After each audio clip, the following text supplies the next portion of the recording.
La primera condición que debe existir es que el profesor tiene que estar plenamente convencido en que el ejercicio profesional es un beneficio necesariamente en favor de la humanidad y no otra cosa.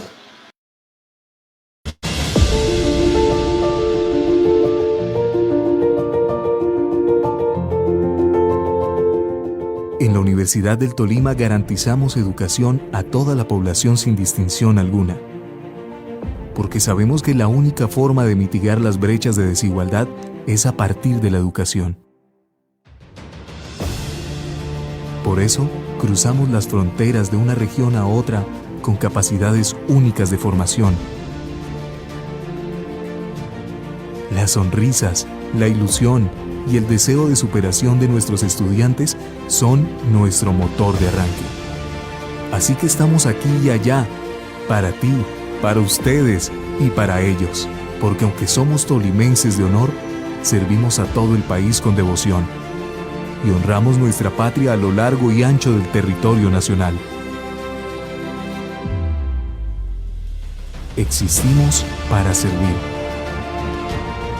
Formamos a grandes pensadores, capaces de transformar las realidades en cualquier parte del mundo.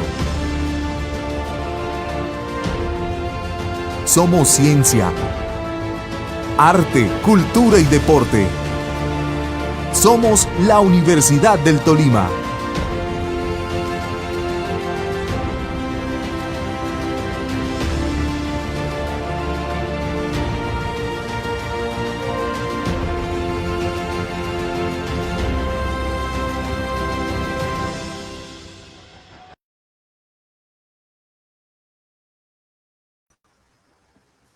Muy buenos días para todos y para todas. Bienvenidos a esta 16ª jornada de nuestro Diplomado Internacional de Pensamiento Ambiental.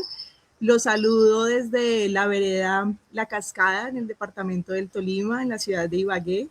Es un gusto para mí estar hoy acá con ustedes presentando nuestra sesión, donde vamos a hablar sobre resistencias indígenas en Brasil frente al desorden de los mundos.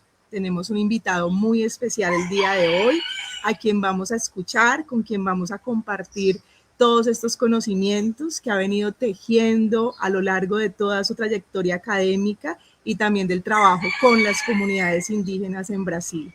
Para mí entonces es un gusto presentarles al profesor Emerson Guerra. Él es geógrafo y profesor de la Universidad Federal Rural do Rio de Janeiro.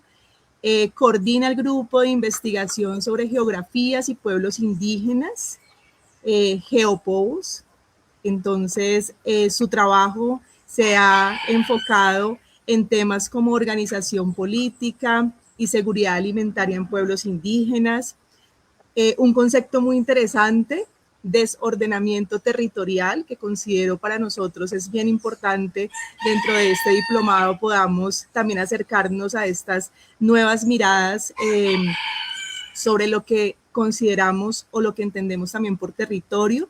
Así que, profesor Emerson, ha sido un gusto presentarlo el día de hoy, saludar a todas las personas que nos están viendo en las diferentes partes de Colombia y también sabemos que hay muchas personas desde Brasil viéndonos.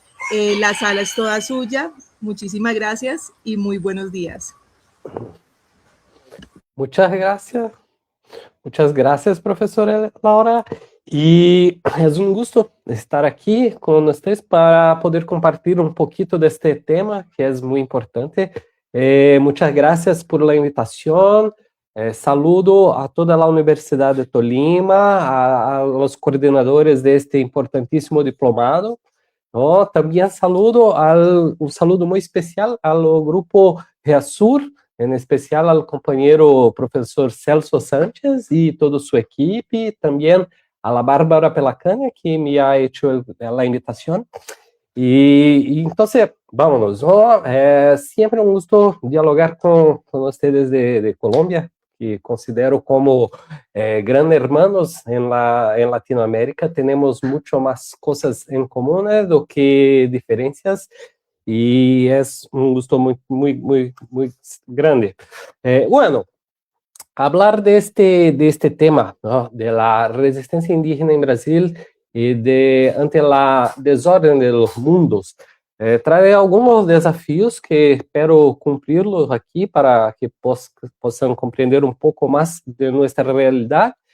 Y sin duda, vamos a comprender que se pasa cosas muy parecidas en Colombia, ¿no? Muy parecidas. Incluso una de las referencias para la charla de hoy es un texto de un sociólogo colombiano, Arturo Escobar, que nos ayuda, nos orienta a comprender un poco esa situación, pero voy a hablar de ello un poco más adelante. Y bueno, ¿qué Brasil indígena es este que hablamos? ¿Cuál es la realidad, la situación, né, de los territorios indígenas en Brasil? En el año de 2022 hubo un censo, né, hecho por el Instituto Brasileño de Geografía y Estatística para dimensionar este Brasil indígena. Quedamos por mucho tiempo, casi 12 años, sin tener un censo hecho para todo Brasil por cuestiones políticas, de gobierno de extrema derecha, que no impidieron, né, la producción de información acerca de la población brasileña, pero en 2022 se ha hecho este censo y ha registrado como 1.700.000 personas indígenas en Brasil. Este dato se ha doblado en relación al censo anterior de 2010. Este número, ¿no?, con relación a población total de Brasil, se parece un poco pequeño, pero es de una grandiosidad que voy a dimensionar ya pronto, ¿no? Esta población indígena representa como como casi 0,83% de la población nacional, ¿no? Entonces, si no es una gran proporción en términos poblacionales, pero esta población indígena se representa, se están organizadas en 391 etnias o pueblos distintos. 391, casi 400 grupos étnicos distintos. Eu costumo dizer que cada etnia, cada pueblo em Brasil, e acá quero fazer um parênteses que quando eu digo pueblo, quando eu falo de pueblo indígena, me refiro a um grupo étnico, a uma comunidade étnica, não um espaço habitacional, não como um pueblito, porque incluso uma comunidade, um grupo étnico, né,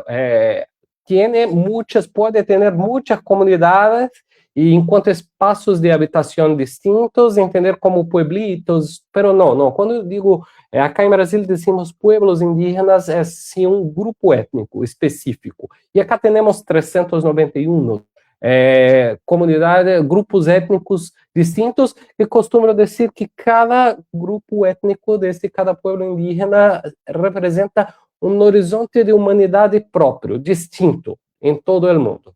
Uma experiência humana única, distinta com suas cosmovivências e com todos os seus sentidos de viver. Destes 391 pueblos indígenas, temos 295 idiomas indígenas registrados. Sim? Então, uma riqueza muito grande de idiomas e de conjuntos de conhecimento associados a esses idiomas. E, nesse sentido, a grandeza da presença e da existência indígena em Brasil neste siglo XXI do terceiro milênio consiste na diversidade étnica. Uma grande diversidade étnica e de experiências de horizontes de humanidade distintos. Isso faz como que o Brasil seja um dos países mais sociobiodiversos no planeta também. E assim como países vizinhos que compartimos dessa realidade, como Colômbia, como Equador, como Peru, não? Entonces, aquí la distribución de esa población indígena en Brasil está como que la mitad de esa población, de las personas que se autorreconocen como indígenas, está en la Amazonía brasileña. ¿No? Y hoy, el Estado de Brasil, el Estado brasileño, tiene una categoría territorial propia de reconocimiento de los derechos territoriales de los pueblos indígenas, que llamamos aquí de tierra indígena. Entonces, voy a hacer una distinción de inicio de lo que significa el territorio indígena y lo que es la tierra indígena. El territorio indígena, podemos decir que es una categoría histórico-ancestral de ocupación de estos pueblos, de esses grupos étnicos indígenas que reconocem historicamente lo que sean sus territórios, por diversos aspectos que são econômicos também, pero metafísicos, espirituales, históricos, de sentido de que são seus territórios. Pero muchos de estos territorios históricos ancestrales se fueron perdidos por un histórico de ocupación colonial, de la construcción del Estado moderno y por siglos de luchas de los pueblos indígenas frente a un Estado colonial, después a un Estado moderno, se constituyó un conjunto de derechos que reconoce el derecho territorial indígena en Brasil, com todos os seus problemas, pero esto é algo concreto, e o Estado ha criado então uma categoria chamada Tierra Indígena. A Terra Indígena é um território indigenista estatal reconhecido por el Estado para que os pueblos indígenas puedan viver e ter o usufruto desse território. Pero este território, a Tierra Indígena, não é propriedade de los indígenas. Ela sigue sendo propriedade do Estado, ¿sí? Ou como acá decimos, é tierra de la Unión Federativa, ou seja, é uma tierra do Estado, pero se é concedido el usufruto exclusivo a los indígenas, pero esto tiene critérios muy claros estabelecidos, e alguns desses critérios de usufruto, de uso destas tierras indígenas, vou falar um pouco mais adelante, pero sí, isso não significa dizer que todos os territórios reivindicados pelos pueblos indígenas em Brasil hoje, por las 391 pueblos indígenas em Brasil, já foram reconhecidos por el Estado brasileiro. Há muito aún por avançar em la efetivação deste direito, em la demarcação dessas tierras indígenas. Pero hoje, já podemos dizer que aproximadamente entre 13 e 14% do território brasileiro já se é tierra indígena que está ou reconhecida por el Estado ou em algum processo burocrático de reconhecimento estatal para se converter em tierras indígenas. Pero há muito mais que avançar nesse sentido. Assim, temos hoje um panorama que quase como vou dizer, 700.000 pessoas indígenas vivem nesses territórios reconhecidos por el Estado, em las tierras indígenas, o que representa 40% de la población indígena vive adentro de estas tierras indígenas, que son los territorios indigenistas estatales. Pero los otros 60%, que son 1 milhão de pessoas, vivem afuera desses territórios, em outras localidades, em cidades, em praticamente todas as cidades de Brasil e todos os departamentos de Brasil, sim há presença indígena, e também em áreas rurais que não são tierras indígenas reconhecidas por el Estado, ou seja, mais da metade das pessoas indígenas em Brasil estão afuera de los territórios reconhecidos por Estado e menos de la metade está dentro. Isto também é uma coisa que podemos compreender porque a dinâmica territorial de los pueblos indígenas hoje é muito mais complexa e muito mais ampla do que se o Estado brasileiro poderia conceber quando imaginava que a criação de reservas indígenas ou de las tierras indígenas poderia contener a população indígena toda lá adentro. Pero não, uma grande parte sigue afuera porque ou porque estão vivendo outras dinâmicas distintas de vida, outras territorialidades em espaços urbanos, ou também porque estão lutando por la demarcação de seus territórios que aún não foram reconhecidos por el Estado. Bueno, dito isso, eu gostaria de dimensionar qual é o desafio desta multiplicidade humana indígena de pueblos originários em Brasil frente ao Estado brasileiro e a este momento histórico que vivimos, marcado por uma dita ordem mundial moderno capitalista, não? É claro que há, né, em Brasil, como qualquer outra parte na América Latina, setores econômicos muito contrários à permanência de indígenas e comunidades tradicionais, palenqueiros, afrodescendentes em seus territórios e muito menos que tenham direitos territoriais em la Constituição ou que, em via de fato, sejam efetivados. Porque esses territórios historicamente ocupados por indígenas, afrodescendentes, comunidades tradicionais, como decimos aqui em Brasil, são de extremo interesse para setores econômicos, setores do capital, e como decimos aqui em Brasil, um dito que temos aqui, essas comunidades, pueblos, representam uma pedra nos sapatos do capitalismo. Então, aqui em Brasil, temos alguns contornos muito interessantes. Há um economista chamado Carlos Brandão, em Brasil, que defende a teoria de que o capitalismo brasileiro tem uma trajetória muito marcada pela permanência de mecanismos de uma acumulação primitiva, que não desapareceram com a modernização econômica. Ou seja, aquela forma mais primitiva do capitalismo, de acumulação do capital em seu estado primitivo, se mantém em século XXI do terceiro milênio, Brasil. A internet está cortando. Desliga o Wi-Fi e fica no seu 4G. Sim.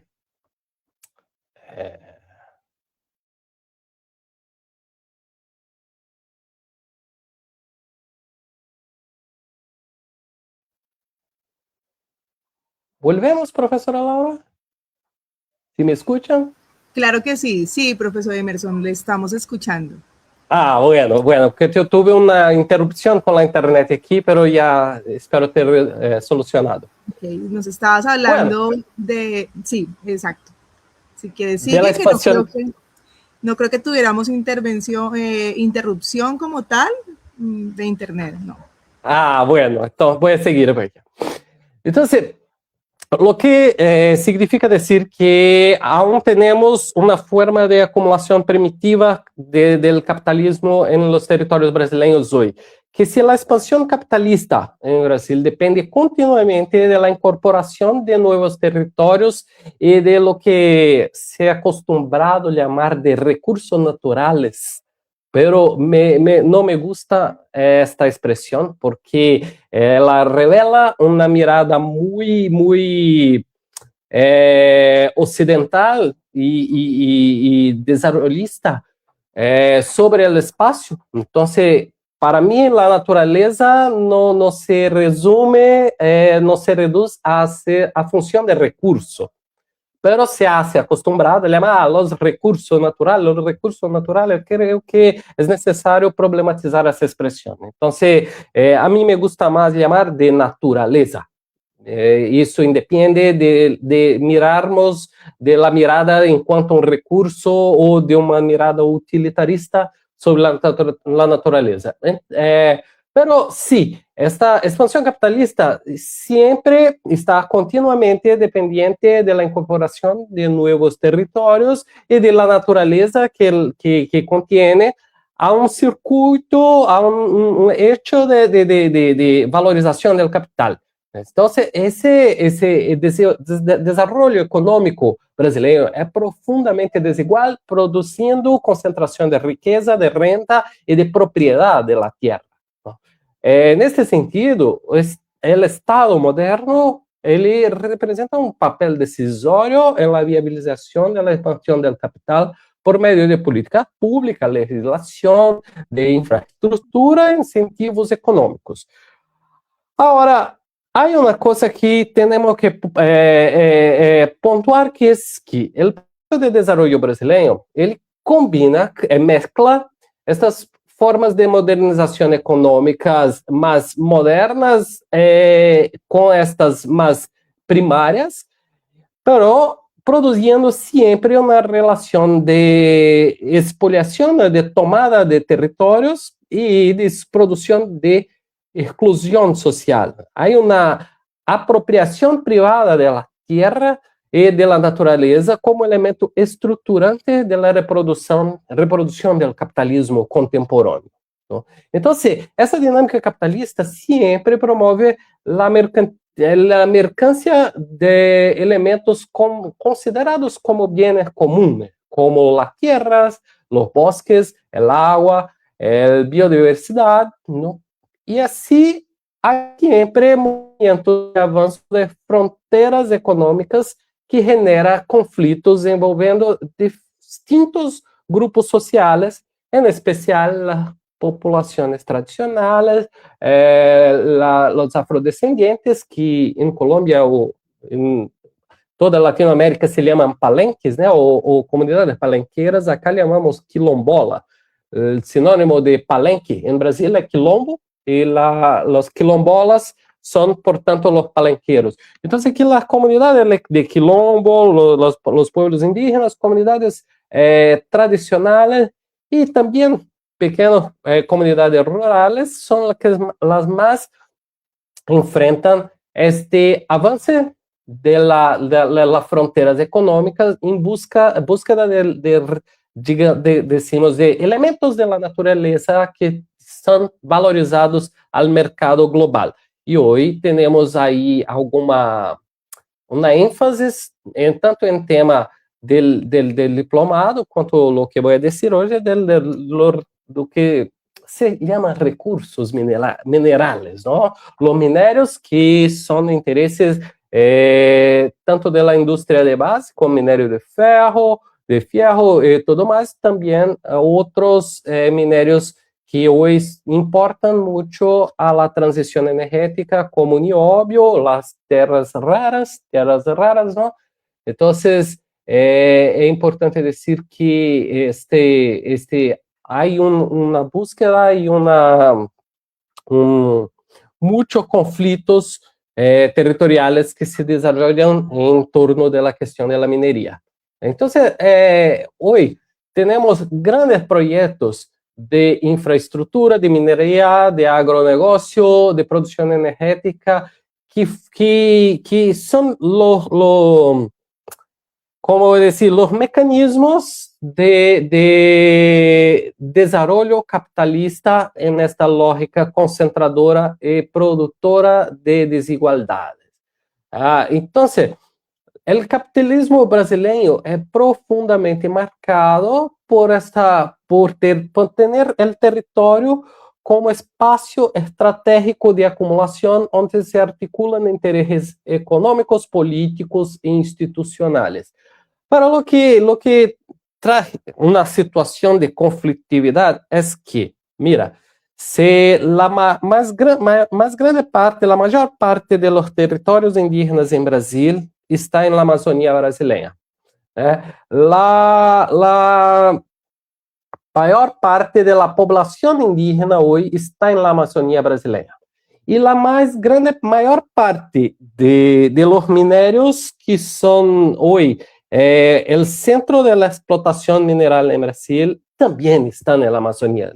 Então, isso transforma convierte la Amazonia como la Amazônia brasileña y todo el territorio de Brasil, pero la Amazonía hoy tiene un centro de concentración de esta lógica, que el territorio brasileño hoy es una gran plataforma territorial de explotación neocolonial.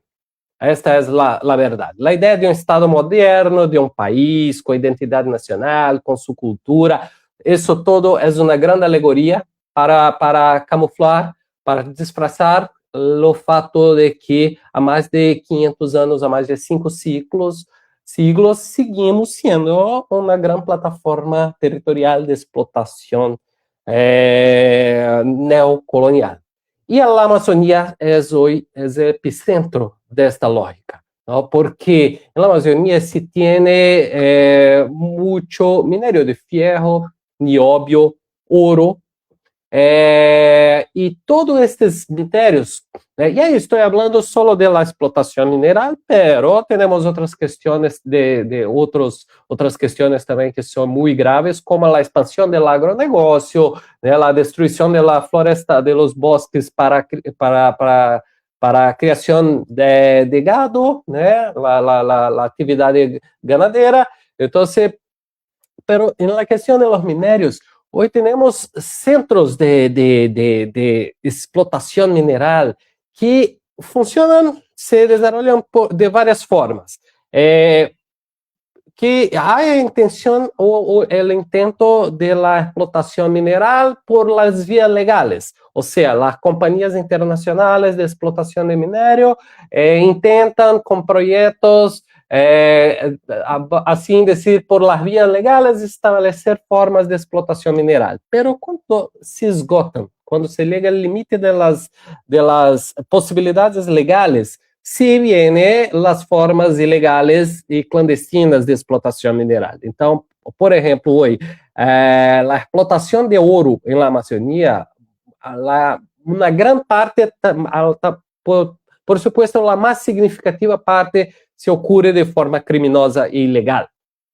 Por que se ocorre de forma criminosa e ilegal? Porque se estabelece em territórios onde não, por lei, por la Constituição brasileira, não se pode ou não se poderia estabelecer atividades minerárias, ¿no? Então, as terras indígenas são um exemplo. As terras indígenas, como elas são consideradas por el governo como de usufruto exclusivo de las comunidades indígenas, não é possível, não se pode estabelecer mineração em terra indígena.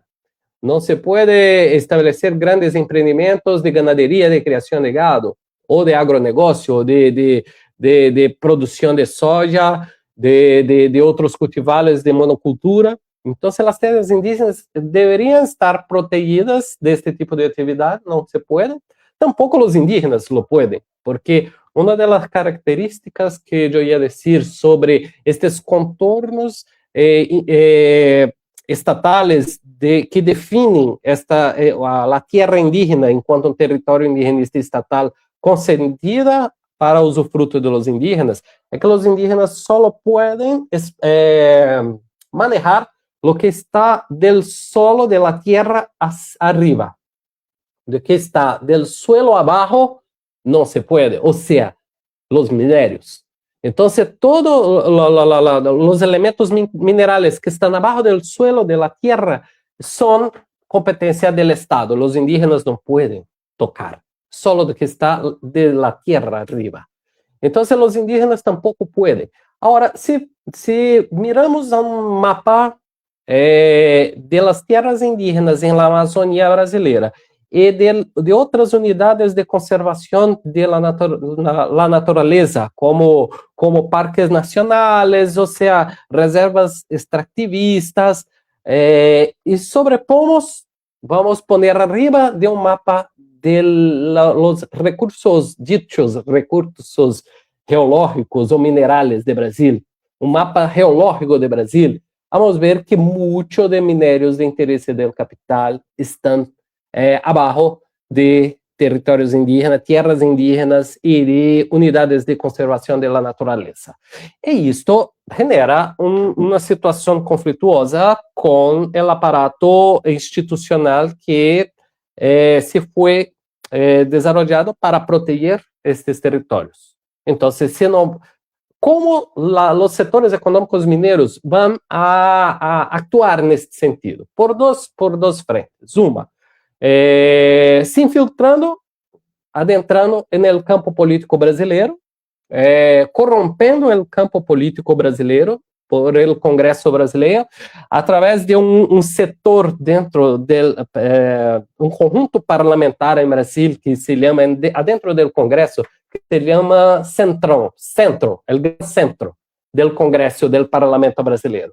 Que estes não se identificam politicamente nem como direita, extrema-direita, nem como a esquerda brasileira.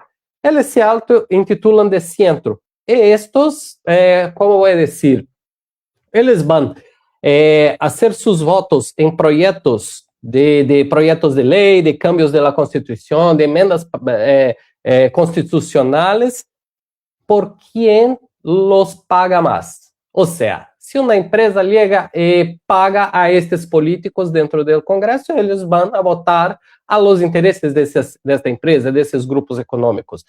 E nesse sentido, o campo político brasileiro se ha convertido em um campo de disputas no Congresso que tem um preço.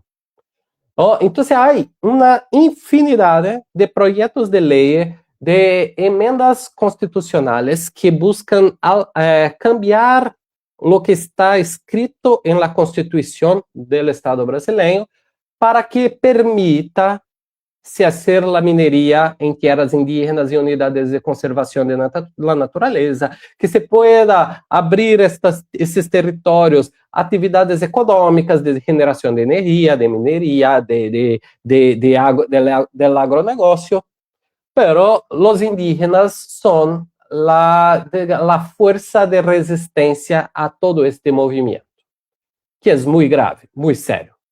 Este é um dos caminhos que se opera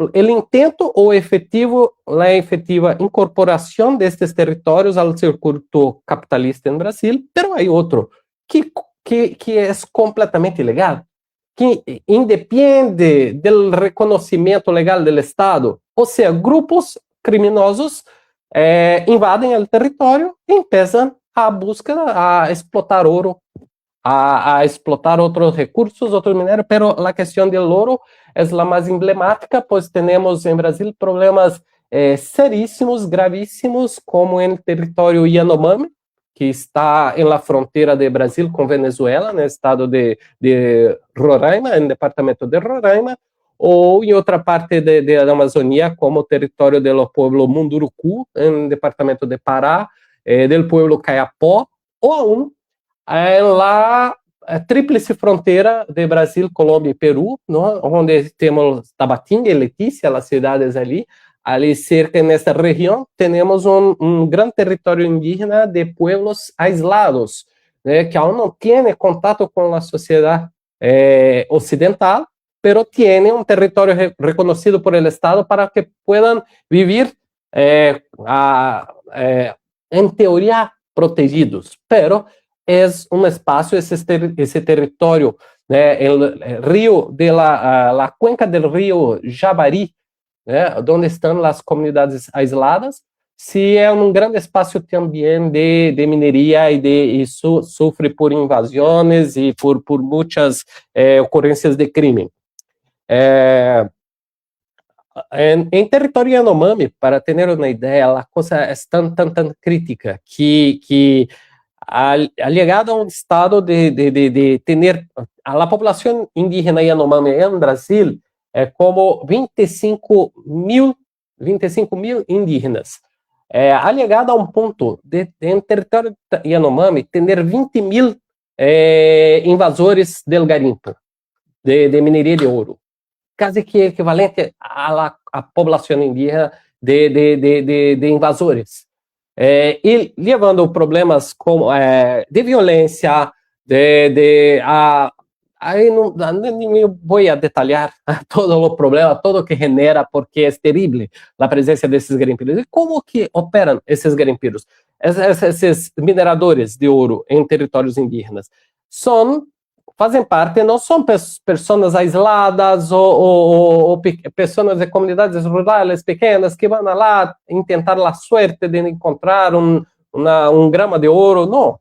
São grupos criminosos, de facções de grupos criminosos de Brasil, muito grandes, como acá temos uma da maior facção criminosa de Brasil, conhecida como PPCC, que é o primeiro comando da capital, que surgiu em São Paulo, na cidade de São Paulo, e que hoje opera em muitas partes de Brasil e de Latinoamérica e países vizinhos de Brasil, incluso. ¿No? Hoje, esta facção criminosa, que é o primeiro comando da capital, é uma delas que tem presença na atividade de mineria de ouro ilegal na Amazônia brasileira, e que estão articuladas com a cadena de comércio internacional de ouro, que tem seus compradores, seus receptores, ou seja, são grupos criminosos de grande porte, que operam, portanto, nessa cadeia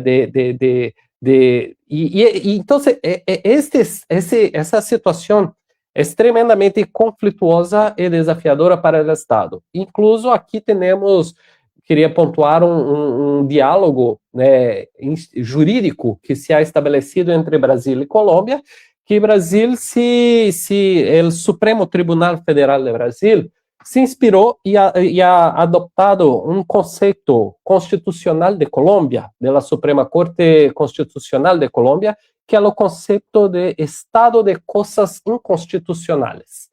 O que é o estado de coisas inconstitucionais? É como, no caso da mineria em territórios indígenas em Brasil de forma ilegal, ou seja, não há como isto ocorrer de forma legal, genera um estado de conflitos, de violência, de situações que extrapolam as possibilidades e o controle do Estado, que esse é concebido como um estado de coisas que são inconstitucionais e que forçam, que demandam que o Estado se articule com com múltiplos órgãos e instituições e agências nacionais para tentar combater esse estado de coisas inconstitucionais. Então, muitas forças de polícia, de exército, de los tribunales, ou seja, necessita ser uma grande força estatal para combater este estado de coisas inconstitucionais que se ha agravado e alastrado adentro do território brasileiro e afuera do território brasileiro. Ou seja, então, este conceito desarrollado por la Suprema Corte de Colômbia tiene instrumentalizado o Estado brasileiro a lidar, a trabalhar com estes desafios. Bueno, de la perspectiva de los indígenas, que são um dos grandes afetados por esse cenário de conflito, de violência, por la mineria, por el agronegócio, por el setor energético. Aí, sim, a questão que gostaria de dimensionar de la resistência e de la lucha política de los pueblos e de las comunidades, que são históricas e incessantes, pero hoje, neste momento histórico, têm contornos e características muito próprias em Brasil. E aqui eu estabeleço um diálogo com este autor colombiano, que a mim me gusta muito, não só a mim, pero aqui em Brasil é uma referência para muita gente para falar de território, porque ha lançado uma mirada latino-americana ao debate territorial desde nossa realidade, em um momento que fomos historicamente muito influenciados por leituras teóricas do território desde a Europa, desde de uma realidade muito distinta da nossa, não? Se Laura sigue, normal? Todo está perfecto, sí, te estamos escuchando. Bueno. Sí, sí, sí. Bueno, gracias. Entonces, hay un texto de este autor, de ese sociólogo colombiano llamado Arturo Escobar, ¿no? Que es el territorio, territorios de la diferencia a la ontología política de los derechos al territorio. Bueno, Laura, Bárbara está aquí me comunicando que parece que en YouTube hubo una interrupción. ¿Que se ha detenido? No, vamos a mirar acá. Espérame un segundo. Sí, que ahora estoy en duda si...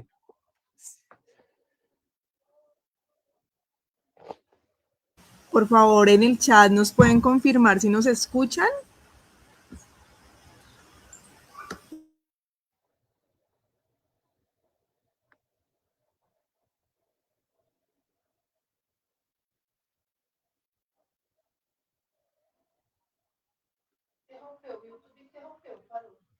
Sí, Laura, Sí, nos Bárbara está escuchan. aquí. ¿Se Nos están escucha? escuchando, sí, sí. Bueno, então vamos seguir, porque aqui parece que hubo uma interrupção, pero se escuchan, seguimos. Estamos, sí, nos están escuchando. Sí, por favor. Bueno. Seguimos então. Bueno, a ideia de la ontología política, né, em búsqueda en la lucha por los derechos a los territorios, trae la idea que el territorio no es solo un espacio físico marcado por una visión utilitarista y pragmática que se establece en una relación con el espacio, ¿no? Para pueblos indígenas, comunidades afrodescendientes, la relación que se establece con el territorio tiene una dimensión ontológica muy profunda y distinta de la que la sociedad moderno occidental tiene con el territorio. Y ahí me gustaría traer un significado de ontología como una forma específica de vivir, de una forma específica de tener un sentido de existencia y que se expresa también en términos territoriales. O sea, el territorio no es solo recurso natural o lo que puede ofrecer para desarrollo capitalista. El territorio es un espacio de vida, de sentido de mundo que muchas veces son muy distintos de esa visión moderna occidental. Y cuando una comunidad se está amenazada, su territorio está amenazado por un gran emprendimiento o por una actividad económica, la defensa del derecho a este territorio tiene sí un contenido ontológico. E buscar este conteúdo ontológico e entender como esta ontologia tem um papel político nesses conflitos territoriais é uma perspectiva analítica que Arturo Escobar nos oferece, que nos brinda para pensar os conflitos territoriais têm diferentes formas de existir e compreender o mundo e não apenas disputas econômicas ou jurídicas. O território é, sim, nesta perspectiva, um espaço de vida. O território é compreendido como uma condição para a reprodução da vida coletiva, da cultura, da memória, da espiritualidade e da autonomia das comunidades. Nesse sentido, Arturo Escobar faz uma distinção de lo que ele chama de ontologias relacionais e ontologias dualistas. Para ontologias relacionais, ele nos traz a ideia de que os pueblos indígenas e afrodescendientes concebem humanos, animais, rios, bosques, montanhas, seres espirituais como integrantes de uma mesma rede de relações, indo mais allá da separação, da disjunção entre natureza e sociedade que marca a nossa sociedade moderno-capitalista. Ou seja, nesse sentido, já temos debates que incluso em estados plurinacionales como Bolívia e Equador, que intentaram estabelecer os direitos da natureza. E então, quando reconhecemos que o território é marcado por um conjunto de relações indissociáveis entre todos esses seres, temos então uma ontologia relacional, ou seja, uma forma de viver, de significar, de dar sentido, de se perpetuar enquanto sociedade, enquanto cultura, e que tem sua cosmovivência marcada por uma intrínseca relação de todos os elementos que constituem a vida e a natureza, não? E o ser humano, as pessoas entendidas como humanas, não estão separadas disso todo, estão profundamente conectadas a tudo isso. Isto constitui, então, uma ontologia relacional. Mas, em oposição a esta ontologia relacional, Arturo Escobar habla da ontologia dualista. Esta ontologia dualista, ela é marcada por essa modernidade capitalista com uma visão de dualismo entre natureza e cultura como coisas distintas, como sujeito e objeto como coisas distintas, como humanidade e natureza como coisas distintas e que estão apartadas, separadas. Transformando-se, assim se cria mecanismos de cambiar, de converter o território em mercância e criando legitimidade para práticas extrativistas, né? Incluso desde este pensamento dualista, de ontologia dualista, que vem a expressão recursos naturais, que mi crítica, aqui se funda mi crítica a este término recursos naturais.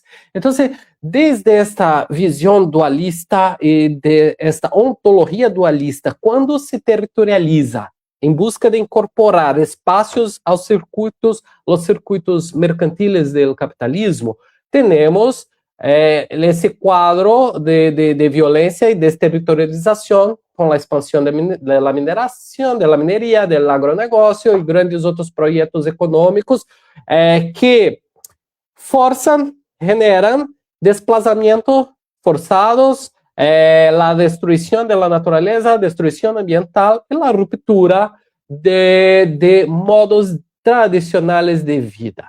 Então, as comunidades, né, que marcadas por uma ontologia relacional necessitam construir formas estratégicas, estratégias de organização política e defesa territorial e fortalecimento de suas práticas tradicionais para garantizar sua permanência em território.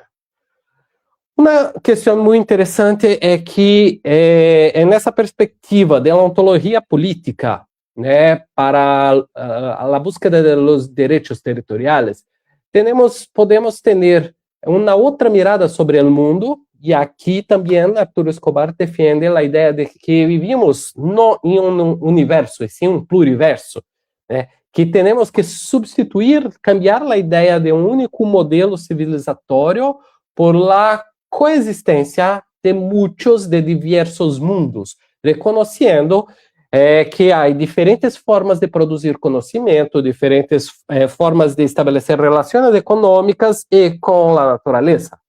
Esta ideia também se ha muito defendida por os zapatistas em México, quando defendem a ideia de um mundo que quepa em outros mundos. Isto se traduz na ideia do pluriverso, ¿no? Então, aqui eu trago o sentido del título desta charla, né, de la resistência a la desordem de los mundos, porque quando falamos deste modelo de civilização ocidental, marcado por uma ontologia dualista, capitalista, neoextrativista, falamos de algo que é muito compreendido hoje como em torno da ideia de que há uma ordem mundial.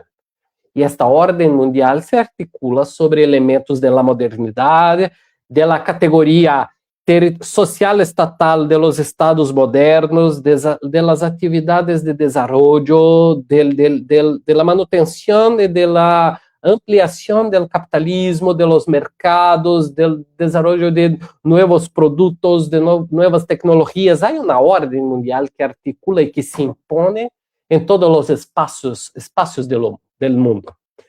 Pero se miramos desde la perspectiva que vivemos en un pluriverso com muitas outras experiências humanas que são marcadas por ontologias relacionais, lo que significa a ordem mundial que se estabelece em los territórios como uma forma de organização del território para a explotação capitalista, para as comunidades de ontologia relacional, o que ocorre é um efeito inverso, porque tem suas próprias formas de organizar seus territórios a partir de suas cosmovivências e de sua ontologia relacional.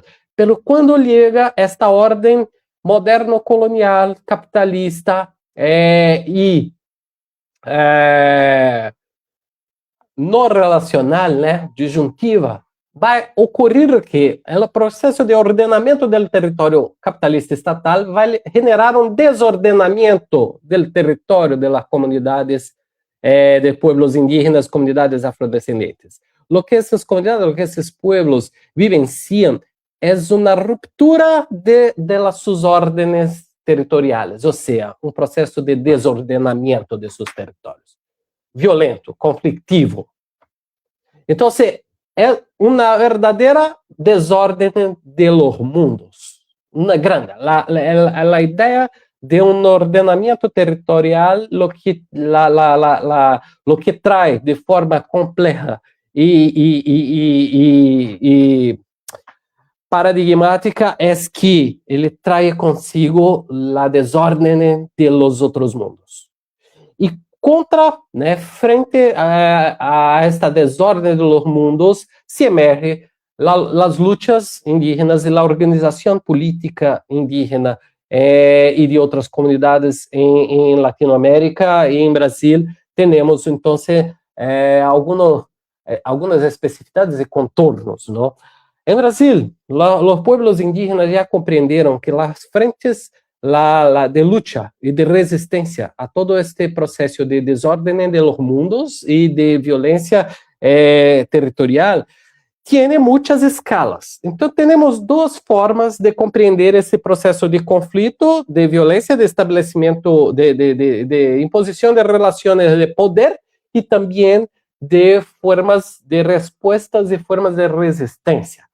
Estamos falando de um cenário pluriontológico, onde há muitos sentidos distintos atribuídos ao território, estas dinâmicas e as lutas por el direito ao território. Ou seja, há um cenário pluriontológico. E também isso nos dimensiona que o conflito, os conflitos que se estabelecem são de ordem pluriontológica. Isso tem que ser considerado.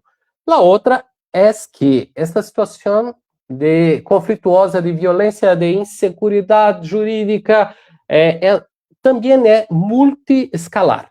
Ou seja, ele ocorre desde o território onde estão as comunidades, em circuitos espaciais regionais, em uma escala espacial do Estado-nação, em uma escala espacial continental e também em uma escala espacial e territorial global.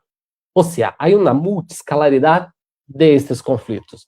Há pouco eu dizia que a mineria de ouro, a mineria ilegal de ouro em Amazônia é articulada por uma facção criminosa, um grupo criminoso de outra região do país, articulada com uma rede internacional de compradores de ouro. Ou seja, há uma multiscalaridade, uma pluriontologia e uma multiscalaridade que deixam a questão muito complexa, muito complexa. Da perspectiva dos indígenas, Laura, o que eu poderia dizer é que estamos vivendo, neste momento, um cenário exemplar de organização e de força política das comunidades, dos pueblos indígenas em Brasil. Há lema, um dicho, né, em Brasil, que se ha usado como uma metáfora desde a luta territorial de los indígenas, que é o término retomada. O que é a retomada? Os indígenas, quando reconhecem território como sendo seu território histórico ancestral e exigem do governo que lo reconozcan e que criem uma terra indígena para abrigar parte de seu território histórico ancestral, parte da luta é marcada por largo processo de burocracia, de conflitos e de não reconhecimento de seus direitos territoriais. Muitas comunidades em Brasil têm tomado caminho de atuação autônoma e fazem o que chamam de retomada. O que fazem? O território que reivindicam hoje é uma grande hacienda del agronegócio.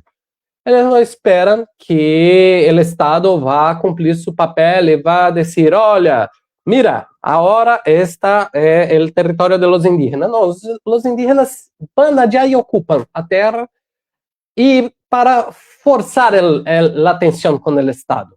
E esta ocupação chamam de retomada. Retomar porque estamos retomando uma terra, um território que sempre foi de nossa comunidade. Por isso o sentido retomada. As retomadas territoriais são hoje uma estratégia de luta indígena por seus direitos territoriais.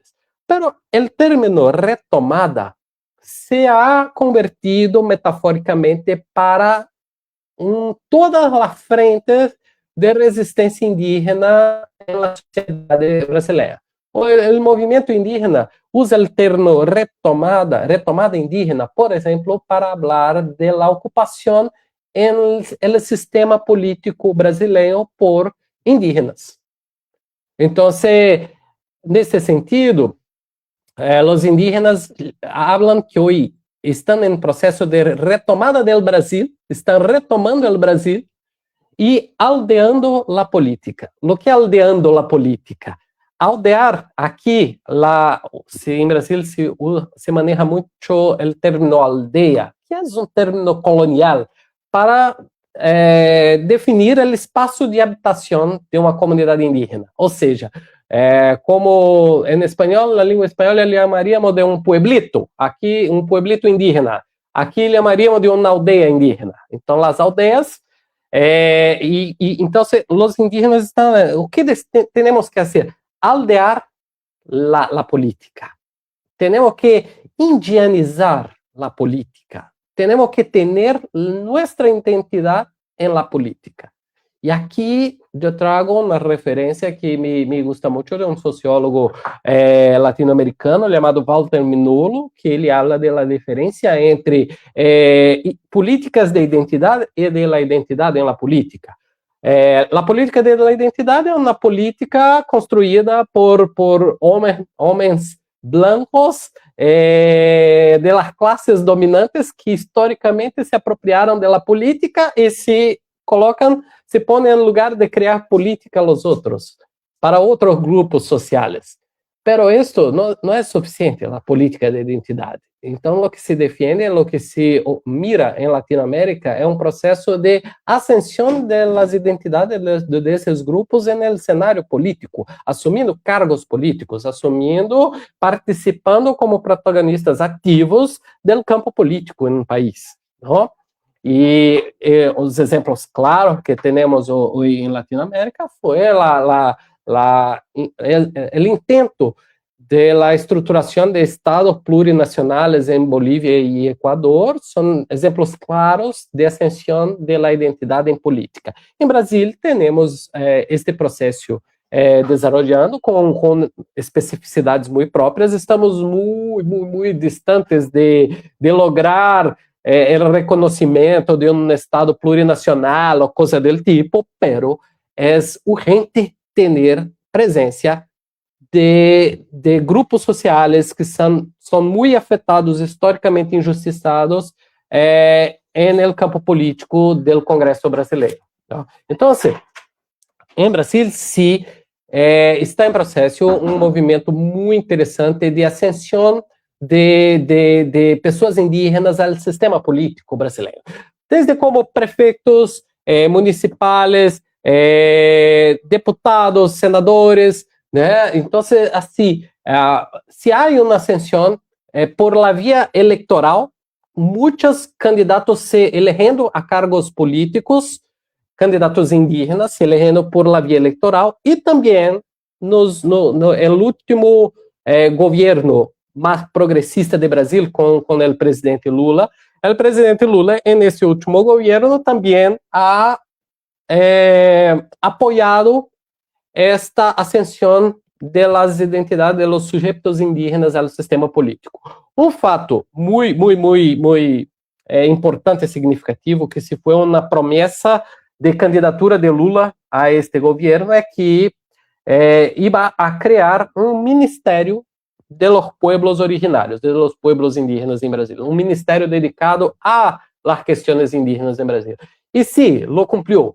Tá? Então, quando foi eleito presidente de Brasil para seu terceiro mandato, que finaliza este ano, o presidente Lula ha criado o Ministério de los Pueblos Indígenas e elegido uma mulher indígena para o cargo de ministra deste ministério. Ou seja, a primeira vez que temos tanto um Ministério de los Pueblos Indígenas como temos uma mulher indígena como uma ministra no estado de Brasil.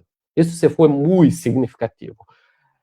Outro passo muito importante também foi que o Estado brasileiro tem a sua principal agência, instituição que trata e trabalha com as questões indígenas em Brasil, se chama Fundação Nacional de los Pueblos Indígenas, FUNAI, que sempre foi presidida por pessoas não indígenas, por homens não indígenas, não? E por la primeira vez, esta agência se foi presidida nomeada uma mulher indígena para presidir a Fundação Nacional de los Pueblos Indígenas. Então, temos por 4 anos, 2 mulheres indígenas no ministério. A ministra de los Pueblos Indígenas, que se foi Sônia Guajajara, e a presidenta de la FUNAI, que é a Fundação Nacional do Índio, que se foi Joênia Wapichana. 2 mulheres, então, ocupando cargos muito importantes no Estado brasileiro. E assim, vamos mirando como a coisa cambia. Por um motivo, por um outro lado, costumo dizer que a luta política de los pueblos indígenas ocorre afuera del Congresso brasileiro e adentro do Congresso brasileiro. Adentro do Congresso brasileiro, eu dizia há um tempo atrás que existem grupos articulados de parlamentares que são completamente favoráveis aos projetos de desenvolvimento econômico, desenvolvimento econômico, e que se lo cobram para votar a favor destes projetos, não? Que se chama o Centrão, ou seja, aqui se chama quando um grupo se organiza em torno de uma pauta ou de um tema no Congresso, se forma uma bancada. Então, se há a bancada de los ruralistas, há a bancada de los religiosos, de los protestantes. Então, se há bancadas dentro do Congresso Nacional. E aí, os indígenas já há um tempo vêm se organizando para ter o que chamam de la bancada del COCAR. O que é a bancada del COCAR? COCAR é uma palavra que em Brasil se é ligada ao senso comum para definir um adorno de plumas usado na cabeça dos indígenas. Quando os indígenas usam um adorno com plumas de aves, com penas plumas de aves, que marca muito a identidade visual indígena, esse adorno de cabeça, esse adorno se chama COCAR. Então, os indígenas começaram a defender que nós temos que construir uma bancada del COCAR, de los indígenas, adentro do Congresso. Uma bancada pequena, menor que la del centrão, menor que del agronegócio, sim, pero muito atuante. E que se estabelece alianças com outros parlamentares que não são indígenas, pero que apoiam a causa indígena adentro do Congresso. Então, há esta atuação, este protagonismo muito firme adentro do Congresso brasileiro, defendendo os direitos territoriais, a autonomia dos pueblos, combatendo os conflitos, a questão das invasões e as ameaças jurídicas e políticas que se articulam no Congresso contra os direitos indígenas. Se há este movimento, pero o que ocorre quando miramos que há a presença indígena no campo político brasileiro, desde os marcos da estrutura do Estado, existem os indígenas que se elegem por las eleições e ocupam cargo por via das eleições, pero outros são nomeados por el presidente e por el governo. Esta perspectiva de la nomeação de indígenas para cargos no governo é totalmente dependiente de que governo temos. Se temos um governo progressista, ou seja, único e exclusivamente em Brasil, um governo de presidente Lula ou de outro similar de seu partido, temos a possibilidade de indígenas ocuparem cargos e lugares estratégicos em instituições do Estado. Se não, essa opção já não há mais. Se temos um governo de direita ou de extrema direita, não vai ter nomeação de indígenas para cargos estratégicos para suas questões.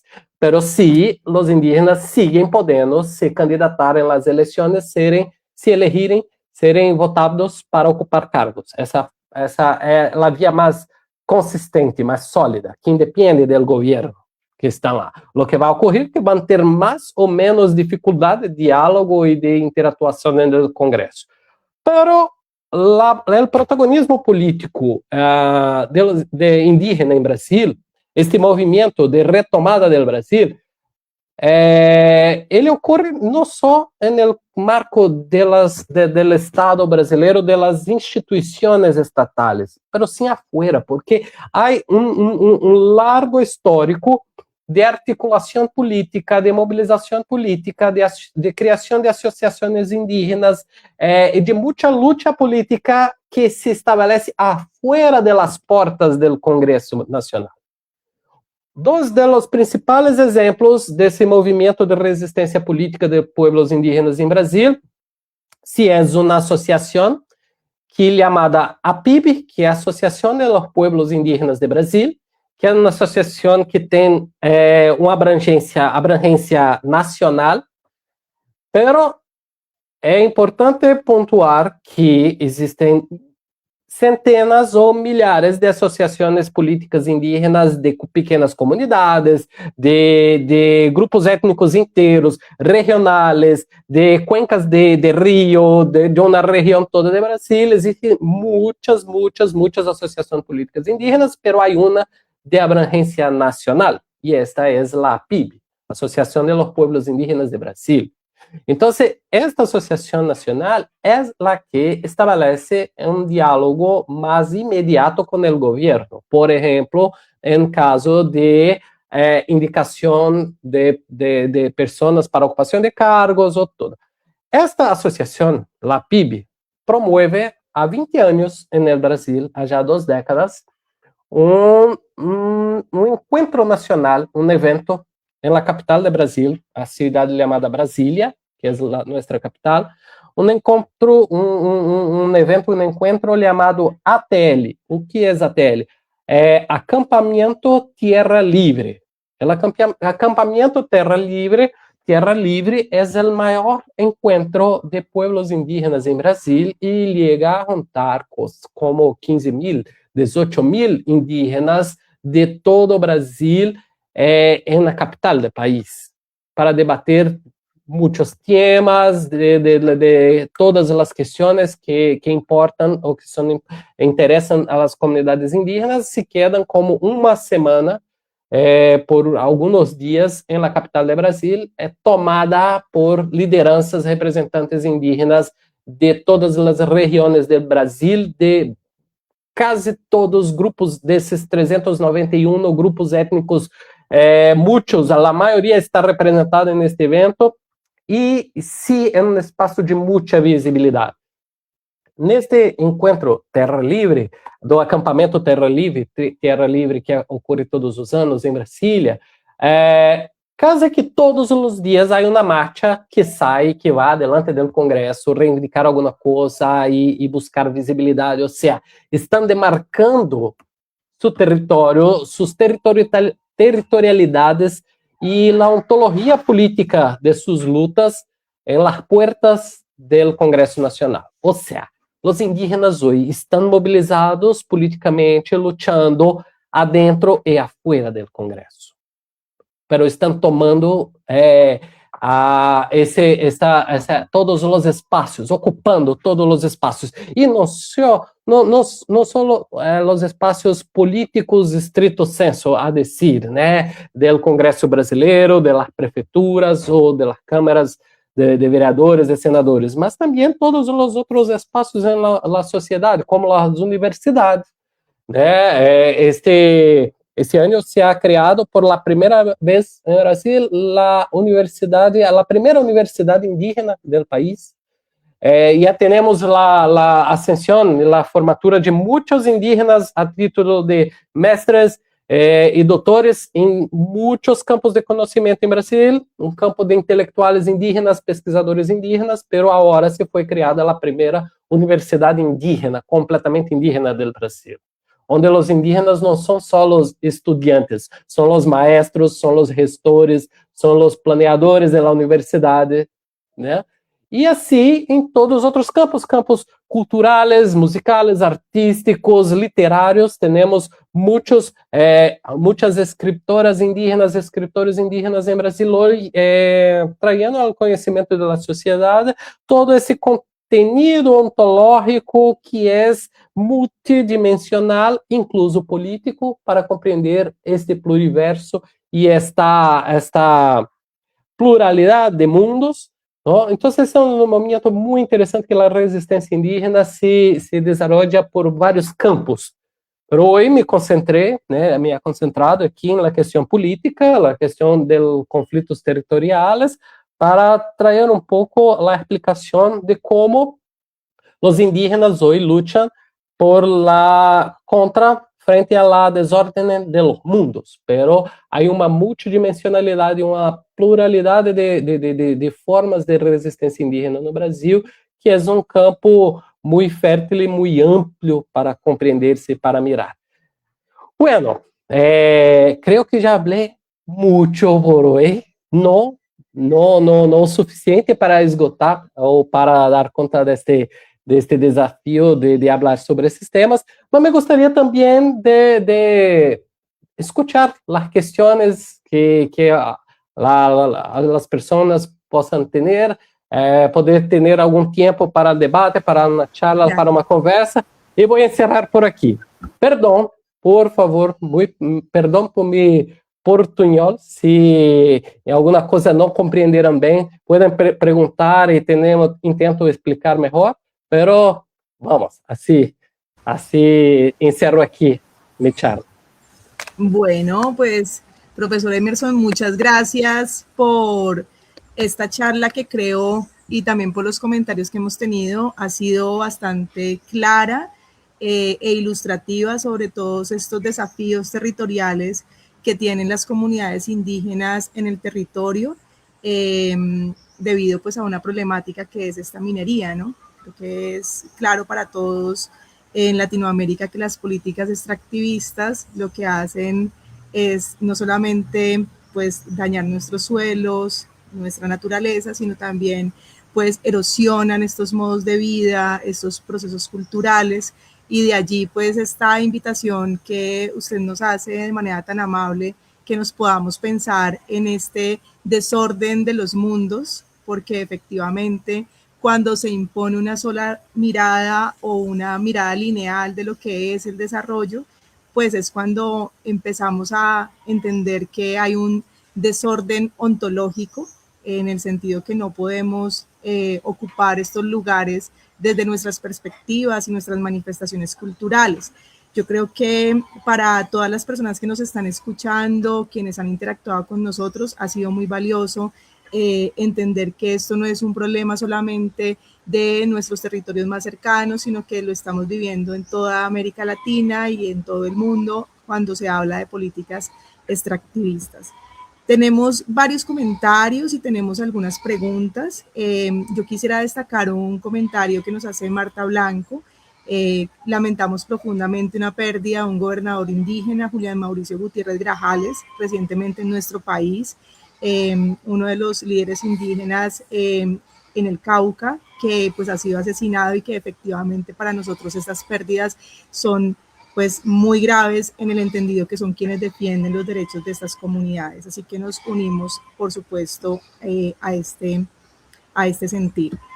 Una pregunta de María Fernanda Hurtado nos dice de qué manera la ética del cuidado y la reciprocidad comunitaria indígena interpela nuestras formas occidentales e individuales de entender la ciudadanía y el desarrollo.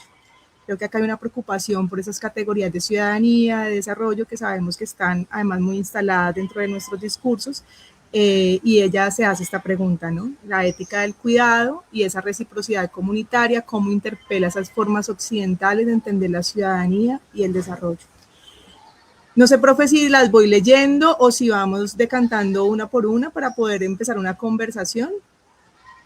Bom, eu creio que decantar uma por uma vai ser mais fácil para que eu não me perca de uma a outra, não? Exacto. Entonces, si te parece, nos quedamos con esta intervención de María Fernanda, donde nos pregunta de qué manera la ética del cuidado y esa reciprocidad comunitaria indígena interpela nuestras formas occidentales e individuales de entender la ciudadanía y el desarrollo.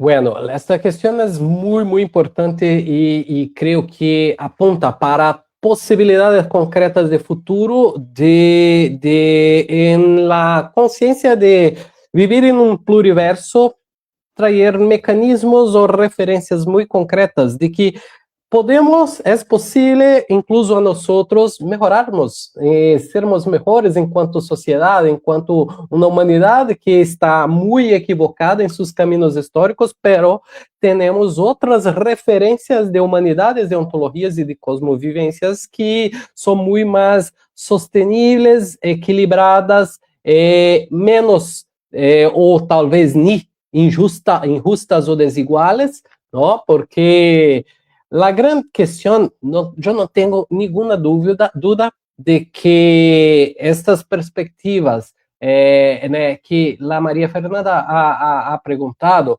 podem impactar a nossa sociedade nessa perspectiva da cidadania, do desenvolvimento. A grande questão é que como fazer as puentes de encontro entre esses distintos mundos.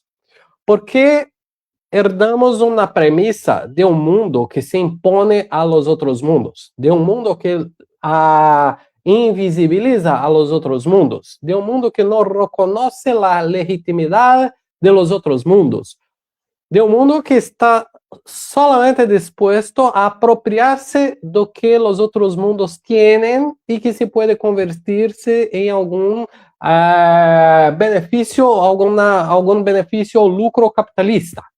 Então, temos que criar outras puentes de aproximação e de diálogo com essas experiências de humanidade distintas, com essas outras ontologias. Então, um trabalho que eu venho há muito como professor na universidade, como maestro, é buscar criar puentes efetivas de conexão. Como? Levando indígenas à universidade, para que puedan ter um espaço de contato e diálogo com estudantes em la universidade. Mira, eu trabalho em um curso de geografia, pero na licenciatura em geografia, que forma professores, futuros professores e professores de geografia. E a mim me interessa que estas professoras e esses professores também tenham as condições de seguir criando uma outra imagem social, de uma outra imagem territorial e geográfica de Brasil e do mundo que não reproduzca esta visão colonial, moderno ocidental de mundo único, unimundista, ¿no? Pero como los jóvenes, la futura futuros profesoras e professores de geografia vão poder fazer isso se não conhecem nada desses mundos? E como puedo fazer que puedan conhecer um pouco mais? É claro que trabalhando isso em minhas classes permanentemente, falando, trazendo conteúdo, trazendo debates, discussões sobre isso, pero quando tenho a oportunidade, e por suerte eu tive esta oportunidade algumas vezes, llevar indígenas a la universidad y llevar estudiantes a las comunidades indígenas. Entonces, por muchas veces ya tuve la oportunidad de hacer trabajo de campo con estudiantes de geografía, llevar 30, 40 estudiantes a una comunidad indígena en la Amazonía para quedar una semana viviendo con una familia. Son experiencias que van traen transformaciones concretas. Um ser humano não é o mesmo depois de vivenciar uma experiência como essa. Pero isto que estou dizendo é algo que eu acredito que temos que nos acercar, criar puentes propositivas de intercâmbio, de diálogo com essas experiências, para refletir sobre nossas experiências de relação política, de relação societária, de relação com a natureza. Pero para isso temos que ter referências outras, perspectivas outras, que nos hagam compreender que sim é possível. Outro mundo é possível porque existem outros mundos onde isto é possível. Então, por que não podemos fazer este possível em nosso mundo? Não? Agora, isto que hablo, que defendo, na verdade, significa um cambio dentro de las relaciones de una sociedad diversa, donde la diversidad social tiene que ser manejada, tratada, mirada como algo positivo y no como algo negativo. Entonces, tenemos que avanzar mucho en cuanto a sociedad para que sea posible estarmos abiertos a ser impactados por otras referencias de cidadania, de desarrollo, embora todavía eu creio que a palavra desarrollo não tem aproveitamento para nada. Esta tem que ser banida del vocabulário em todos os idiomas, em todos os dicionários. A palavra desarrollo não tem salvação para ela. Mas a cidadania, sim, a democracia, podemos discutir outras coisas, mas sim, eu creio que temos uma grande possibilidade e também, historicamente, desperdício, uma perda de experiência em nós sermos impactados por essas outras referências de mundo. Olha já, vamos, ainda temos algum tempo, hasta que llegue o fim de todo, temos algum tempo para tentar fazê-lo de outro modo, não? Tentar fazê-lo de forma mais positiva. Bom, não sei se logré responder a questão, pero bueno, intenté. Muchas gracias, muy bien. Continuamos con unas preguntas que están muy asociadas a cuáles son esos desafíos que enfrenta actualmente las comunidades indígenas para garantizar derechos y proteger los territorios.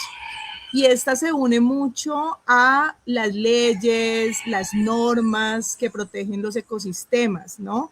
Entonces, claro, cuando se habla de las intervenciones a los suelos, lo que se quiere es como conocer cuáles serían como esa normatividad, esas leyes que pueden proteger estos ecosistemas y pues en ese sentido, cuáles son esos desafíos que enfrentan actualmente las comunidades para la garantía de los derechos y proteger sus territorios.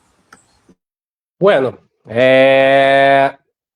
esses desafios são, sobretudo, creio que políticos, não? E que se expressam institucionalmente, que são desafios políticos e institucionais, Porque hay una cosa que sí, en Brasil, la constitución del Estado brasileño, la carta constituyente, ¿no? El documento que rege el funcionamiento del Estado, se fue escrito en el año del 1988.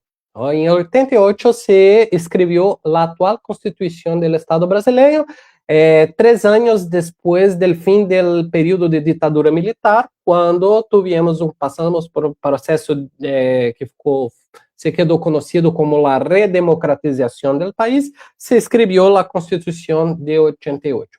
Esta Constitución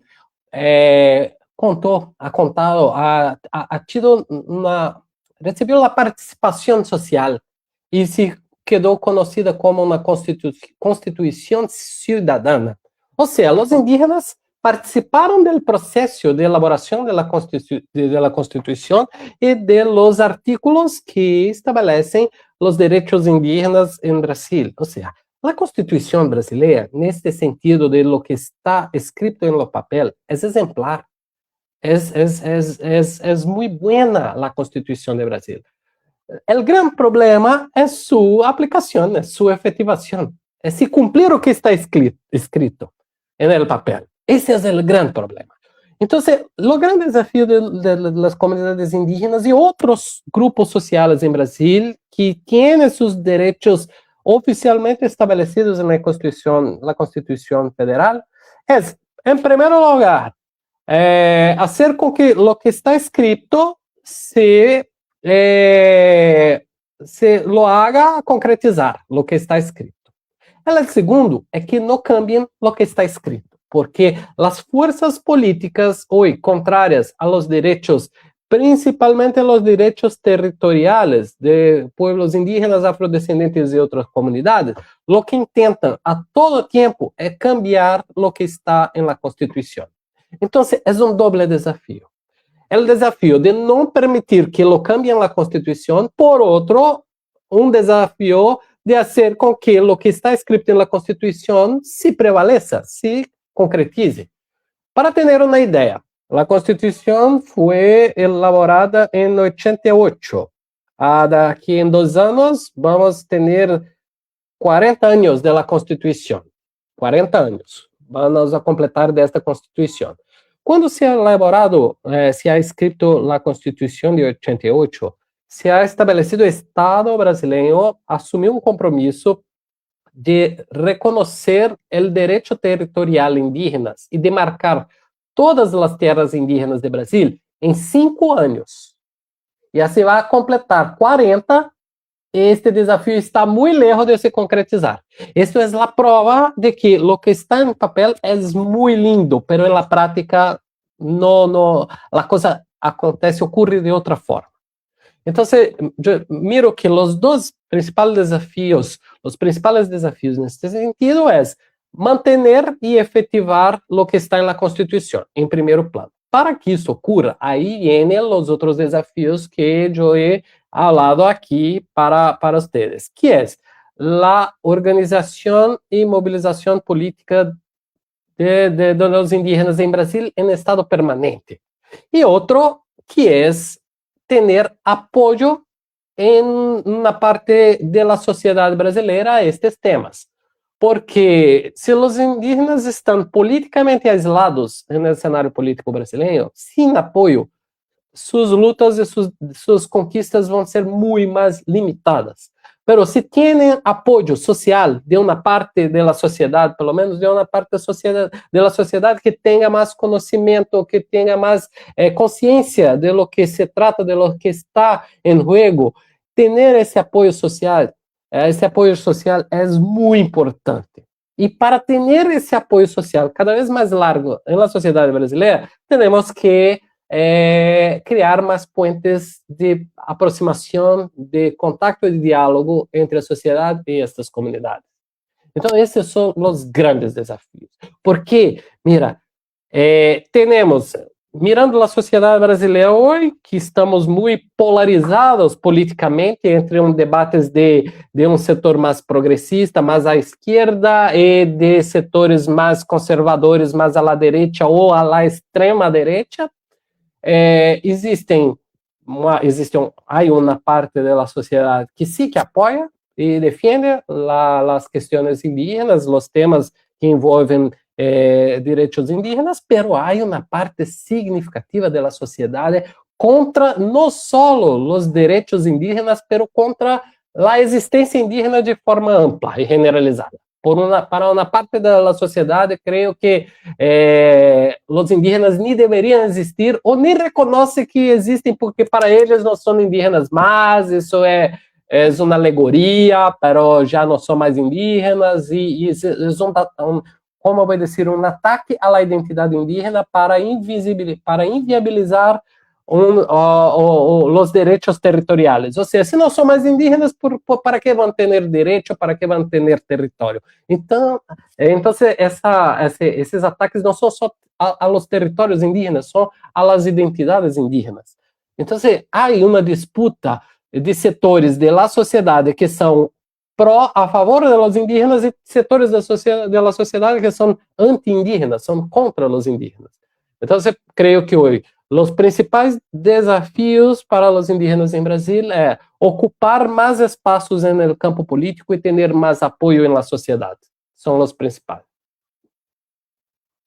Bien, bueno, profe, muchas gracias por esa respuesta amplia que creo que le da también respuesta a otras preguntas que teníamos en nuestro chat que tienen que ver sobre qué elementos se consideran importantes para realizar un ordenamiento territorial sin provocar grandes cambios en la cultura de la comunidad.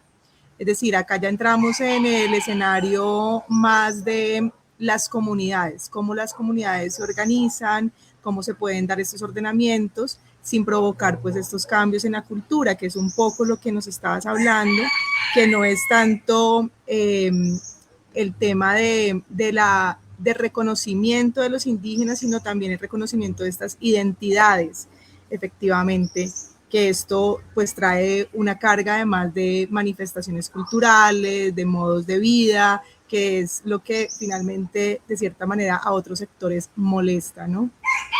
¿Qué mecanismos emplean los indígenas para reclamar el bienestar del entorno y los suelos de sus territorios ancestrales? Entonces creo que allí en esta pregunta se puede redondear ese interés que tiene el público que nos está viendo y con quienes estamos interactuando sobre la acción que tienen las comunidades indígenas.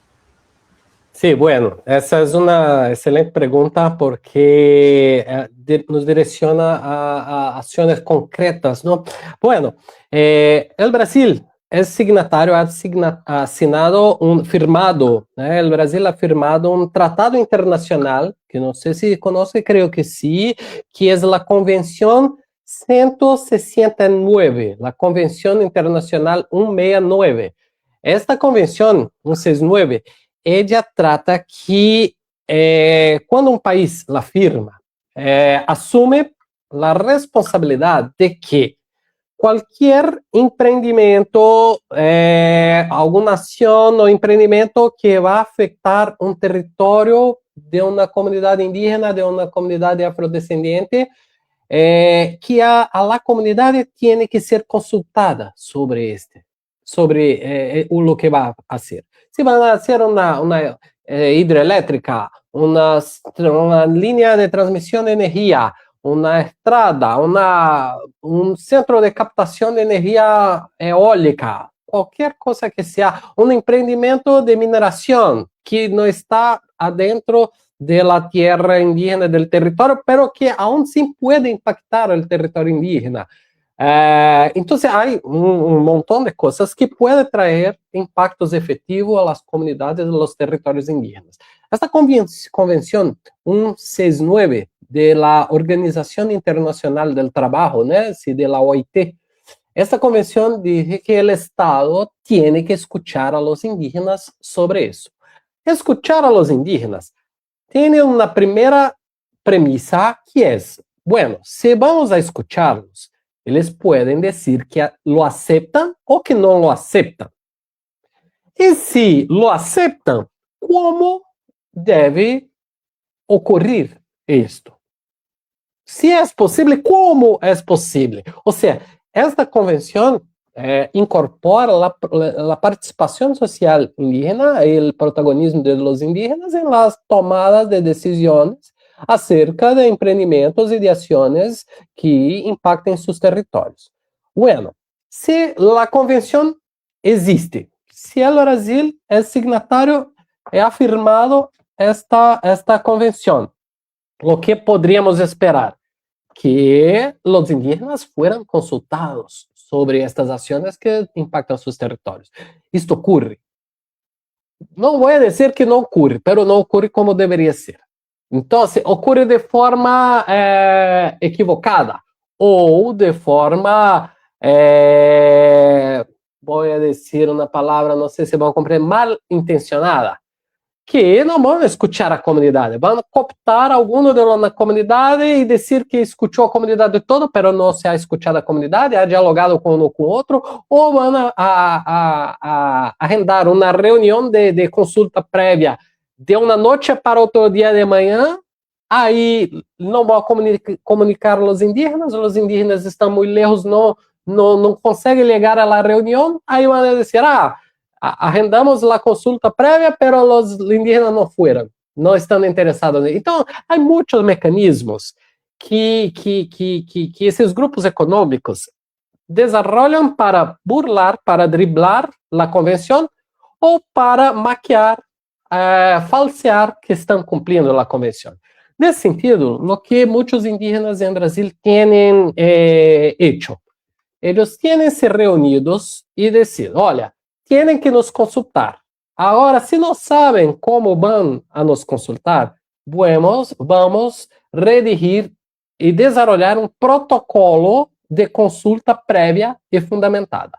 Mira, para nossa comunidade, se tiene que nos consultar sobre qualquer cosa que sea que afete nuestro territorio, aquí hay un protocolo de cómo nuestra comunidade se organiza e de como tem que ocorrer essa consulta.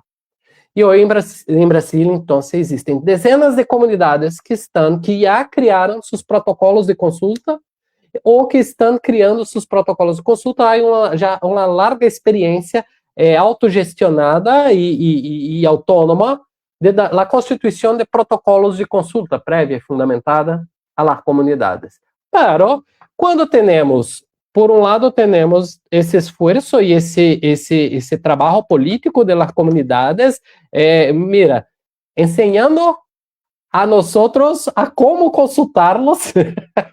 É muito ridículo uma coisa dessa. Tem que nos ensinar a como consultá-los. Bueno, estão fazendo isso, estão fazendo isso em nosso idioma, em português, estão nos ensinando como devemos consultá-los para fazer valer a Convenção 169 de la OIT, pero aún não é suficiente. Para ter uma ideia, em governo anterior que tivemos, o governo, não foi governo, foi desgoverno de extrema direita, né, del clã Bolsonaro. Uma coisa que o Bolsonaro tentou por todo o seu governo foi revogar a firma da Convenção 169. O gran problema que temos é que por esta convenção temos que consultar a los indígenas para as coisas, então não vamos a mais ter essa convenção. Vamos desfirmar a convenção número 9 para não ter que consultar a nadie. Então, por exemplo, isto é o que está no cenário político, esse tipo de coisas. Mas se escuchamos a los indígenas, vamos dizer, olha, o que é possível, o que não é possível, se é possível, qual é a melhor forma de hacerlo. Pero todo isso só pode acontecer de forma positiva com participação social se há diálogo e se há respeito. Sem diálogo e sem respeito, não é possível. Então, aí sim temos a manutenção de um cenário de conflito e de violência. Ok. Bien, vamos a cerrar con esta última pregunta que considero es muy valiosa, igual que todas las intervenciones, pero ustedes comprenderán, quienes nos están viendo, que hay algunas preguntas que no podemos contestar por temas de tiempo. pero leeremos, por supuesto, en el chat y pues si consideramos importante, daremos una respuesta por escrito, ¿no? Si de pronto no se abordó el tema, aunque considero que sí se ha abordado todos los temas. Estoy haciendo una lectura mientras el profesor Emerson hace sus intervenciones para que no se nos quede de pronto si hay un tema nuevo del cual no hemos hablado, para que no se nos quede, digamos que por fuera de este espacio de conversación. La última pregunta que considero es algo de lo que no hemos hablado, está escrita en portugués y nos dicen que pensando en estas múltiples especies, la pregunta es si estas luchas de resistencia indígena están en alianza con otros seres no humanos, ¿no? Y cómo sería si estas luchas indígenas están en alianza con estos otros seres. Considero que este tema, de esto no hemos hablado tanto, entonces por eso la traigo a este escenario, profesor Emerson, para que la podamos abordar. Bueno, uma excelente pergunta. Agradeço a Rafaela por la pregunta. Sí, y esta es una de las dimensiones de cómo las luchas indígenas nos traen otras perspectivas de mundo desde sus ontologías relacionales, né? Y nos enseña que desde una ontología relacional, todas las formas de vida sí importa, tiene mucha importancia de igual manera. La defensa de la vida no está pautada por lo recorte de la especie biológica tida como humana. Incluso porque para algunos pueblos indígenas, para muchos pueblos indígenas en la Amazonía y otras partes de Brasil, el atributo de humanidad, los atributos de humanidad no son reconocidos solamente en la especie humana. Las otras especies, en un convivio multiespecie, también tienen atributos reconocidos como atributos de humanidad. Isso hace com que a defesa de um ninho, a defesa de um rio, a defesa de uma abuela, a defesa de uma montanha, se tiene na igualdade de importância. Isso sim é de uma riqueza muito grande.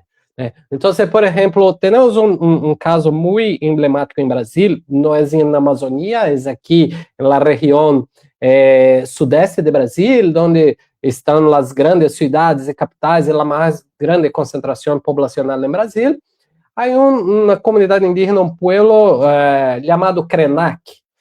Os Krenak han sofrido por os impactos de um crime ambiental terrível de grande escala, de grande proporção, porque no território Krenak se passa um rio chamado Rio Doce. O Rio Doce, para os Krenak, é um ser vivo, é como um abuelo da comunidade, e tem nome de Watu. O atu tem um sonido, constitui a paisagem sonora del território. Os indígenas escutam o sonido do rio e reconhecem ensinamentos, reconhecem mensagens que o rio traz. O rio ensina, o rio se comunica. O rio é um sujeito em la ontologia relacional de los Krenak. E o que passou? Mas arriba, em outros formadores do Rio Doce, há uma zona de mineração no departamento de Minas Gerais, em Brasil, que é uma área onde se explota muito o minério de ferro. E essa explotação de minério de ferro hecha por uma empresa que era uma empresa estatal brasileira que se foi privatizada, que se chama Vale. La Vale, em suas dinâmicas de explotação de minério de ferro em grande escala, criava barragens, como vou dizer, barragens para poner os resíduos do minério de ferro, da mineração de ferro. E grandes barragens, largas barragens contendo resíduos de mineração de hierro. Bueno, muitas dessas barragens estavam em uma situação precária de manutenção e com risco de romper-se. Pero a empresa não falava nada sobre esses riscos de rompimento de uma barragem de resíduo de minério de ferro, e se ocorre o rompimento de uma barragem, toda esta descarga de resíduo de minério de ferro se vai a barrar a los rios. E o que passou por uma situação de inadimplência e por uma situação que se tem contornos criminosos, uma grande barragem de minério de ferro se rompeu em Minas Gerais e todos os resíduos barraram ao rio, destruindo cidades, destruindo comunidades, quitando a vida de muita gente.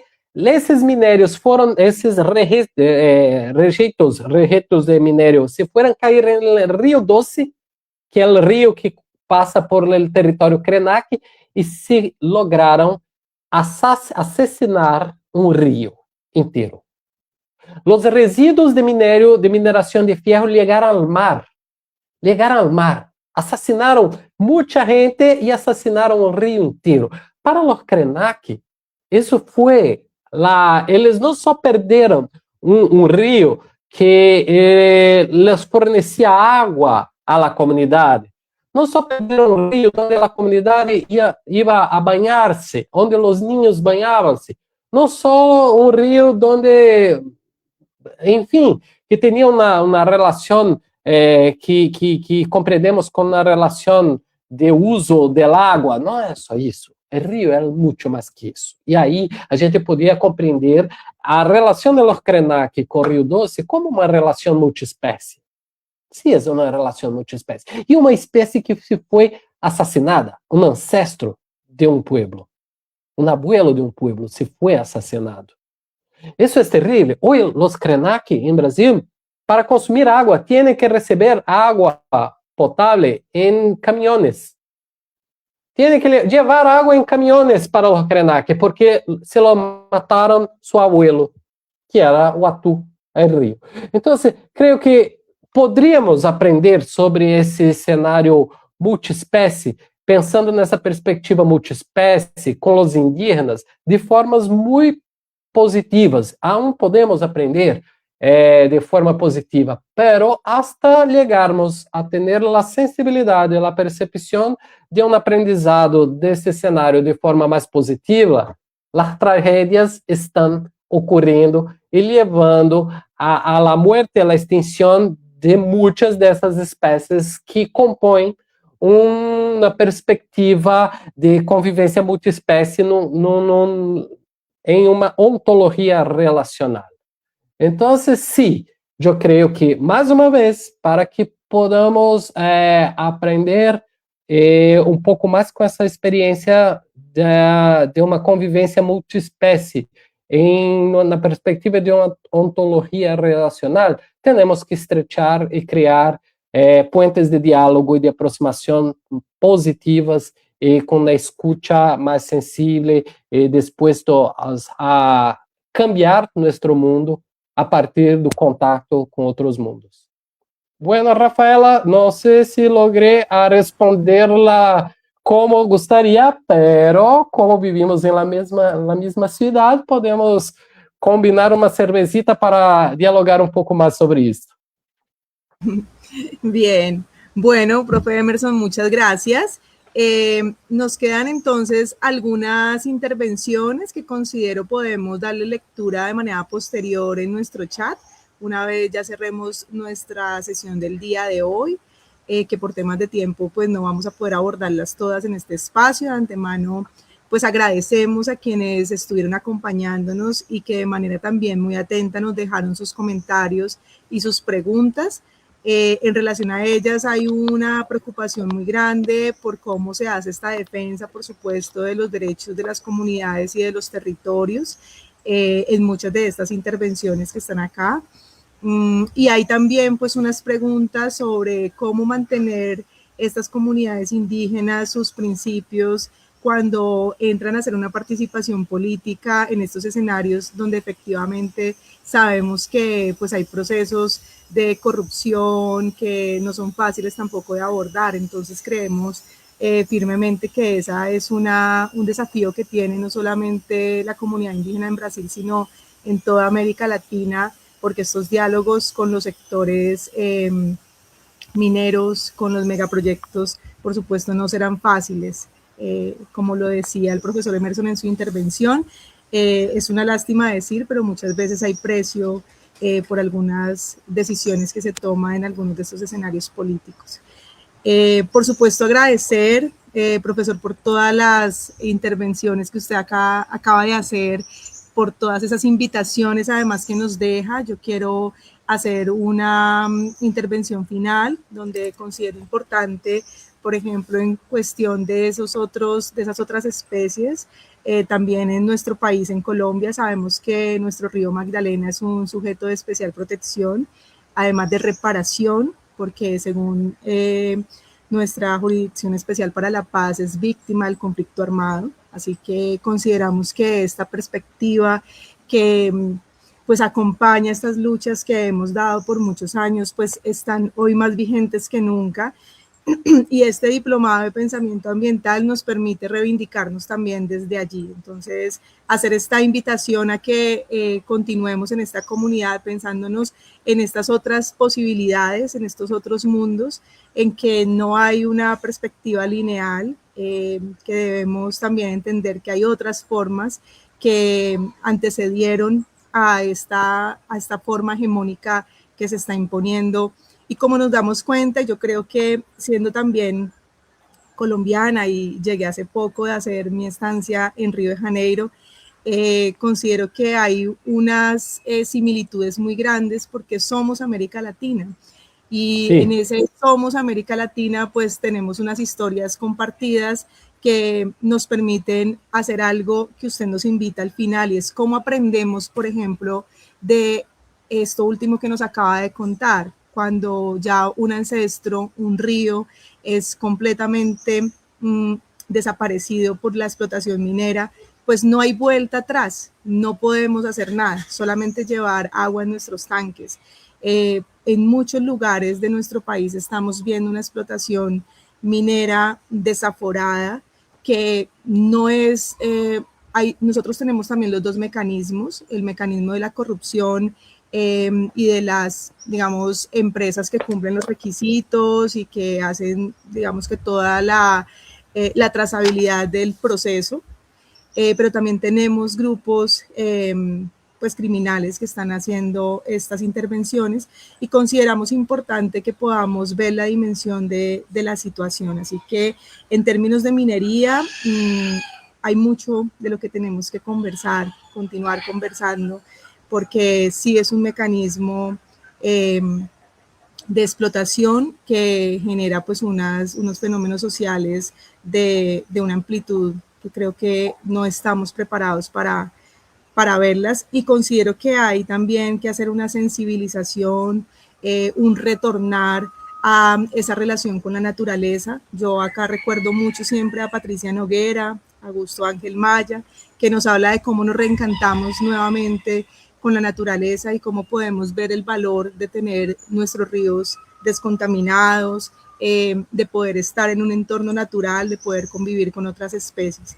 Entonces, por supuesto, agradecerle, profe Emerson, por toda esta intervención, y agradecerle a quienes nos están viendo, a quienes han compartido este diplomado de inicio a fin, por supuesto a la Universidad del Tolima, a la profesora Marcela, que está siempre invitándonos a estos espacios también, a GEASUR, en Unirrío, al profesor Celso, a toda la comunidad que también desde Brasil nos está apoyando constantemente, y a todas las personas que se unieron hoy, que veo en comentarios que tenemos personas de México, Argentina, de diferentes lugares de Latinoamérica y pues también del mundo, que nos están escuchando y que comparten estas preocupaciones, que yo creo que más que una preocupación también, pues estamos en camino a la acción, ¿no? En nuestras formas de vida, en nuestras actividades cotidianas. Creo que es allí donde pues hacemos los grandes cambios. Profe Emerson, no sé si ya para finalizar usted quiere dar un saludo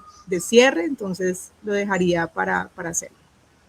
Sí, lo agradezco a todos que nos escucharon, que tomaron su tiempo para escuchar nuestra charla y sigo a disposición para seguir adelante este debate. Es un gusto, un placer muy grande participar siempre de este diplomado. Y eso, creo que tenemos muchos desafíos en nuestra Latinoamérica. Somos mucho más do que território de explotação, somos horizontes de humanidade, de experiência e de outros mundos possíveis para chegar a lugares melhores que logramos chegar hasta hoje. Creio que uma América Latina unida para ser lo que puede ser en efectivo, nadie puede hacer mejor de lo que podemos hacer en este sentido. Entonces, muchas gracias por el diálogo. Me quedé con ganas de escuchar mucho más de la gente que ahí está, mas, en fin, en otras oportunidades, si posible, pueden dejar mi contacto. Si alguien tiene algún interés en seguir este debate un poco más, me quedo a disposición. Es eso, muchas gracias. Bien, bueno, muchas gracias a todos. Desearles un feliz día, que estén muy bien y nos encontramos el próximo martes por estos mismos horarios. Muchísimas gracias.